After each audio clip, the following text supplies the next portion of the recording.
Салам кадырлуу достор. Көпчүлүгүбүздү түмөн түшкө салып, түн уйкубуздан ойготкон, бири экинчисине эгиз коздай окшошо берген варианттары бар сүйлөмдөр толуктоо темасына кайрылууну чечтик.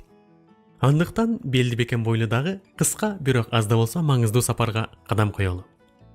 Анда мисал, өзүңөр көрүп тургандай, баарыбызга аттын кашкасындай тааныш сөздөр. Бирок ошол эле учурда баарыбызга биргеликте башыбызга топулун салууга жетишти. Анда көпкө токтолбостон дароо варианттарына кайрылабыз. А варианты, Б варианты, В варианты жана ошондой эле Г варианты. Терең анализдөө карачу болсок, баары эле мааниси боюнча жакындай, баары эле туура келчүдөй. Бирок 100 гипотезанын ичинен бирөө чындык болот. Биринчи А вариантынан баштайбыз. Субъект жана объект табиаты боюнча бири-бири менен байланышкан эки түшүнүк. Биринчиси бирөө эмненидир аткарып же таанып жаткандыгын, ал эми экинчиси ошол бирөө тарабынан аткарылып же таанылып жаткандыгын түшүндүрөт. Андыктан субъект менен объект кандайдыр бир деңгээлде бири-бирине окшош десек да болот. Ошого жараша мындай окшоштук карама-каршылыкка орун бошотуп, таанып билүүдөгү изилдөөчү жана изилденүүчү предмет сымал бири-биринен ажырагыс болуп калат. Биринчи бул Асан, а бул китеп. Асан китепти окуп, билип түшүнүүнү максат кылды. Демек, ал субъект. Ал эми китеп Асан тарабынан изилденет, окулат. Демек, китеп Асан үчүн объект болот. Экөө эки башка түшүнүк. Ошого жараша биз буларды окшош деп айтсак, туура эмес жыйынтык чыгарабыз. Бул биринчи каталык. Экинчиси, андан кийинки сүйлөмдөрдөгү ойлордун баары ката болуп калат. Бул жакта андыктан окшош деп жыйынтык чыгарып жатса, кандай жол менен окшоштук карама-каршылык орун берет да, кантип эле карама-каршылык ажырагыс болушу мүмкүн? Жыйынтык А вариант туура эмес. Б варианты. Субъект жана объект табиаты боюнча бири-бири менен байланышкан эки түшүнүк. Биринчиси бирөө эмненидир аткарып же таанып жаткандыгын, ал эми экинчиси ошол бирөө тарабынан аткарылып же таанылып жаткандыгын түшүндүрөт. Андыктан субъект менен объект кандайдыр бир деңгээлде бири-бирине окшош десек да болот.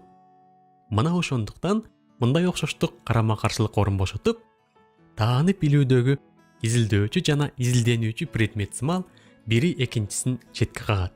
Бул вариантында акыркы сүйлөмгө эле кайрылабыз. Эгер Асан изилдөөчү илимпоз болсо жана китеп тууралуу илим жазууну самаса, китеп жок, ал болгондой эмес, болбойт дагы деген ой менен китептин баалуулугун четке кагышы мүмкүнбү? Албетте, жок, жок жана жок.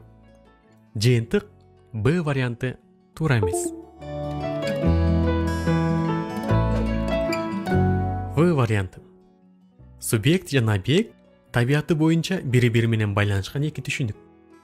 Биринчиси бирөө эмненидир аткарып же таанып жаткандыгын, ал эми экинчиси ошол бирөө тарабынан аткарылып же таанылып жаткандыгын түшүндүрөт.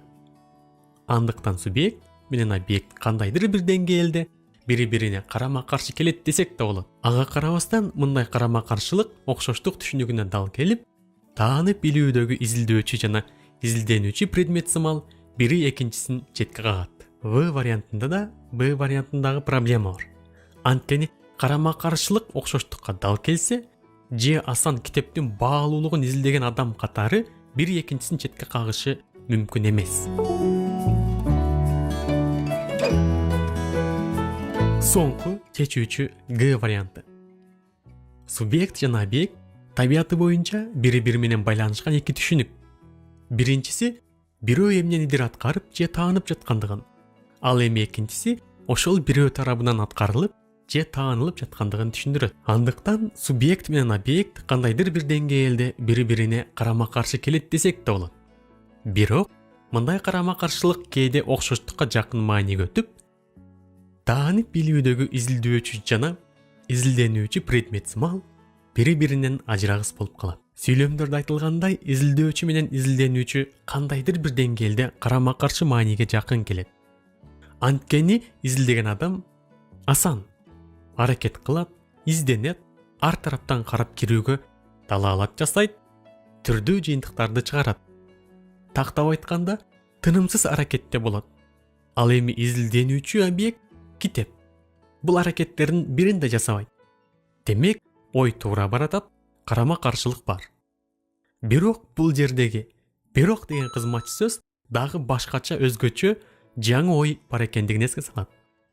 Ал жаңы ой карама каршылык менен окшоштук кээде бири-биринен ажырагыс болуп кала тургандыгы. Жыйынтык Г варианты туура.